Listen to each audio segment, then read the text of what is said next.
আসসালামু আলাইকুম বন্ধুরা, তোমরা সবাই কেমন আছো? দেখো দুপুরবেলা খাওয়া দাওয়ার পর 3 মায়ে ছায়ে রেডি হয়ে আমরা কোথায় যাচ্ছি? হ্যাঁ, আমরা যাচ্ছি আসানসোলে, কিছু কাজ আছে। আর এটা হচ্ছে আমাদের স্টিল প্ল্যান্ট দুর্গাপুরে।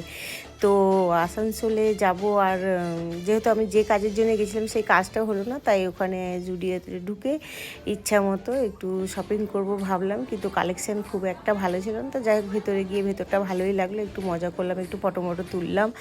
আর আমি নিয়েছি হচ্ছে 2টো জিন্স আর একটা হচ্ছে হাফ জ্যাকেট। আমি ভেবেছিলাম যে অনেক কিছু নেব, কিন্তু সেরকম কালেকশান নেই। আর এই এত লং লং হাবিজাবি ভালো লাগে না, তাই এইটা নিয়ে গিয়ে ট্রায়াল রুমে একটু ট্রায়াল করে দেখলাম, দেখছি এটা ভালোই লাগলো। হাফ জ্যাকেটটা দেখো মোটামুটি খারাপ না কুর্তি টুর্তির সাথে। তারপরে সন্ধ্যার চা, একটু টিফিন, মোমোজ ছেলেমেয়েরা যেগুলো ভালোবাসে খেয়ে টেয়ে বাড়ি চলে এলাম।